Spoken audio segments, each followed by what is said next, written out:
Почитувани, пратеничката група на Социјалдемократскиот сојуз и коалицијските партии поднесе интерпелација за разрешување на Никола Тодоров од челната позиција во Министерството за здравство.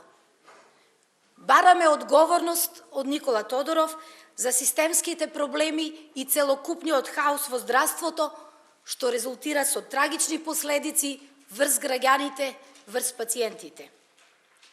За само 2 дена, 2 трудници го загубија животот, што е недозволиво во 21. век.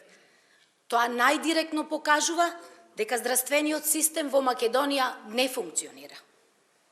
Несоодветното и нестручно управување со здравствениот систем, со ресурсите, немањето стратегија за развој и инвестицијски вложувања го зема најскапиот данок, човечкиот живот. Факт е дека Никола Тодоров воопшто и не требаше да биде поставен на позицијата министер за здравство. Како директен извршител на политиките на Никола Груевски, тој е одговорен што македонското здравство го достигна дното. Болниците низ државата одамна не го заслужуваат статусот на вистински заштитници на здравјето на граѓаните. Нема доволен лекарски кадар, нема соодветна опрема, недостасува медицински материјал. Граѓаните се повеќе плаќаат, а добиваат се помалку и полоши услуги. Тодоров треба да си замине поради погрешните политики што ги присилија докторите да го напуштаат јавното здравство и да ја напуштаат Македонија. Оние лекари што останале да работаат во јавните здравствени институции се преоптеретени, слабо платени и оставени без основни услови за работа. Гинекологијата е една од најзагрозените гранки. Според достапните информации, само 128 гинеколози има во јавното здравство. Македонија, според Евростат, е на прво место во Европа по доенечката смртност. Во 2013 година починале дури 229 доенчиња. Електронскиот систем Мој термин создаде нови проблеми.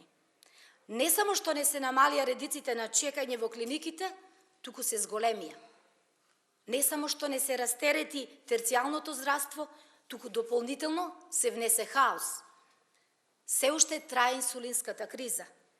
Изгубена е довербата во системот за вакцинации, зашто и овде основен критериум при набавките е најниската цена, а не квалитетот на вакцините. Уште еден дел од погрешните политики во здравството на владата на Груевски и Тодоров е недовршениот проект на електронска здравствена картичка. Првично замислена како проект кој ќе го плати државата, за да на крајот го платат граѓаните од својот джеб. 8 милиони евра собрани од граѓаните за ова. Тодоров мисли само на тендерите, ама обратно. Најмногу пари се трошат за реклами, а најмалку за лекови. Така граѓаните добиваат ефтини лекови, ама скапи реклами.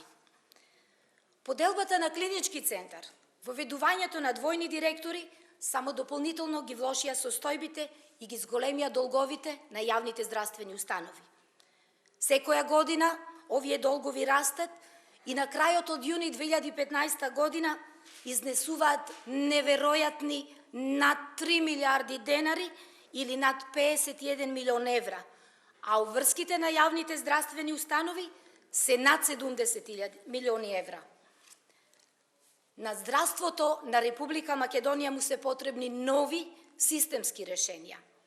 Наместо министер кој ќе се занимава со политиканство и популизам, на Македонија и треба министер кој што ќе се зафати со решавање на огромните проблеми во здравството.